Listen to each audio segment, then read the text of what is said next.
Hong Kong. 3 leaders of protests that filled Hong Kong streets for weeks had their prison sentences thrown out by Hong Kong's highest court on Tuesday, in a case that has drawn international scrutiny over accusations that the government was carrying out prosecutions to punish political opponents.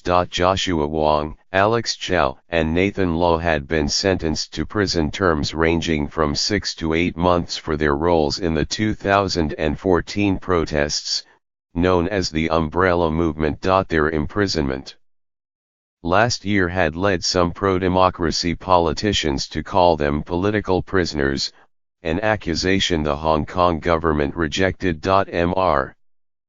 Wong and Mr. Law had originally been sentenced to community service, while Mr. Chow had been given a suspended jail term. But prosecutors appealed for tougher punishments, and the Court of Appeal handed down jail terms last year.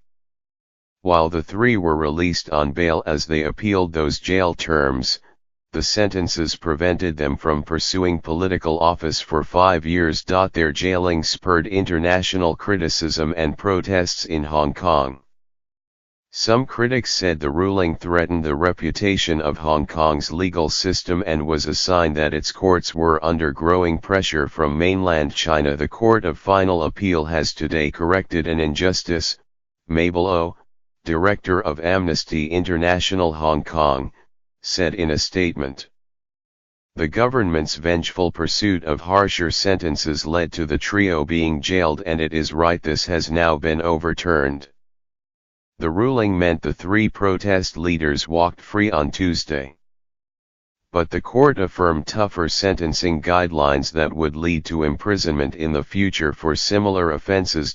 Courts will take a stricter view if offenders cross the line of acceptability, including acts of incitement, particularly so if violence is involved, said Geoffrey Ma, Chief Justice of the Court of Final Appeal. Our hearts are heavy, Mr. Law said.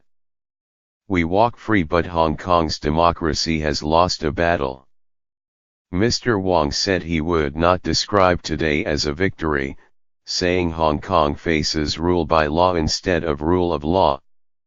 In the future, according to the handed-down judgment from the Court of Final Appeal, we may see more and more people locked up, he said. Last week, 12 members of the United States Congress nominated Mr. Wong, Mr. Chow, and Mr. Law, along with the rest of the Umbrella Movement, for the Nobel Peace Prize, calling the case against the 3 trumped up.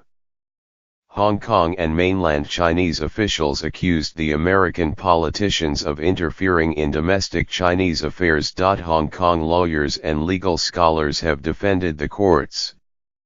Last month, Chief Justice Ma warned against a tendency to associate what may be the desired result in court proceedings with the integrity of the court system itself or with the integrity of the judge or judges involved. Mr. Wong and Mr. Chow were found guilty in 2016 of unlawful assembly, while Mr. Law was found guilty of inciting people to take part in the assembly. The charges stemmed from the storming of a fenced government square in 2014, that protest, and the police response, set off the Umbrella Movement demonstrations. For months, thousands of protesters held sit-ins on major roadways to call for open elections for Hong Kong's top official.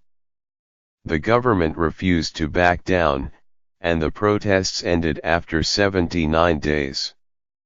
The movement had no concrete victories but helped launch the political careers of several young pro-democracy activists. But in recent months Hong Kong's pro-democracy camp has sustained several blows. Hong Kong courts have removed 6 lawmakers who altered their oaths of office to protest the influence of China's central government over the semi-autonomous city. Mr. Law, who became Hong Kong's youngest ever legislator after he was elected in 2016, was among those who lost their seats. The disqualifications killed the pro-democracy lawmakers' veto powers in the Legislative Council. Last month, Mr. Wang was sentenced to 3 months prison time in another umbrella movement case for failing to leave a protest area as ordered by a court. He was granted bail in that case as well as he pursues an appeal. In recent days, Agnes Chow, a prominent member of the political party co-founded by Mr. Wang, Demosisto, and 2 other candidates have been disqualified from running to fill vacant legislative seats. They were disqualified because of previous statements on Hong Kong's status and whether it should pursue greater autonomy or even independence. Ms. Chow's party has called for a referendum on the long-term future of the territory. While the quashing of the 3 protest leaders' prison sentences means they could potentially run for office, other obstacles remain. Mr. Wang and Mr. Law, as members of Demosisto, would likely face disqualification. The government is kicking the young generation out of office, Mr. Wang said.